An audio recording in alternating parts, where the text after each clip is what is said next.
नमस्कार, मी संदीप राणे, शहर अध्यक्ष मीरा भाईंदर, महाराष्ट्र विमान सेना. आपण या ठिकाणी आता उत्तन या ठिकाणी आपण बंदरावर उभे आहोत. या ठिकाणी बघत असाल फार मोठ्या प्रमाणामध्ये या ठिकाणी महिला या ठिकाणी उभे आहेत आणि महाराष्ट्र विमान सेनेतर्फे आम्ही तक्रार केंद्र या ठिकाणी आम्ही घेतलेलं आहे. या सर्व जे महिला आहेत त्यांची एक तक्रार होती की या ठिकाणी व्यापारी लोक येतात आणि ह्यांचे पैसे डुबून जातात. मोठ्या प्रमाणामध्ये मच्छीचा व्यवसाय करतात.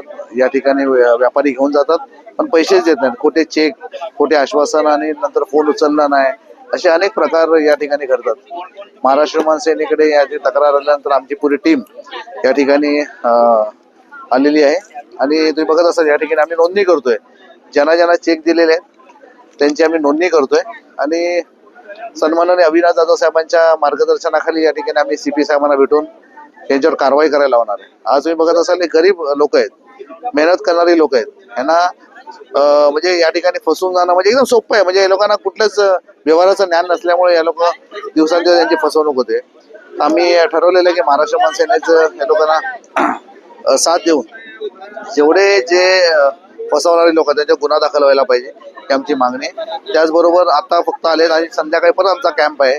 परत आम्ही 4 दिवस कंटिन्यूस आम्ही या ठिकाणी कॅम्प घेणार आहोत आणि आता फक्त 2% 5% फक्त लोक आलेले आहेत. या ठिकाणी फार मोठ्या 700 ते 800 जणांना या ठिकाणी फसवण्यात आलेलं आहे. तर मला वाटतं की महाराष्ट्र विमान सेनेने हे पाऊल उचललेलं आहे.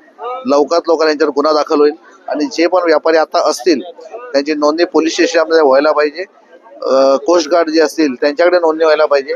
त्यांचा GST नंबर पासून सगळं जे डाटा असेल कंपनीचा तो आम्ही गोळा करण्याचं काम चालू आहे आणि ज्यांनी फसवलंय त्यांच्यावर कठोर कारवाई व्हायला पाहिजे. कारण हे स्थानिक भूमिपुत्र आहेत, लक्षात घ्या. स्थानिक मच्छीमार लोक आहेत. त्यांना जर अशी फसवणूक होत असेल आणि या ठिकाणी काही नेते मंडळी त्यांना साथ देत असतील हे खपून घेतलं जाणार नाही. महाराष्ट्र विमान सेनेने याच्यामध्ये पाऊल टाकलेलं आहे. लवकर तो काय न्याय मिळेल कसा मिळेल ह्याच्यावर आमचं बारीक लक्ष असेल. आता हा कॅम्प 3-4 दिवस चालू असणार. 3-4 दिवस चालू असल्यानंतर जेवढा आमच्याकडे डाटा मिळेल तेवढा मी प्रोसेस ती करणार आहे पोलीस स्टेशनमध्ये आणि CP साहेबांकडे.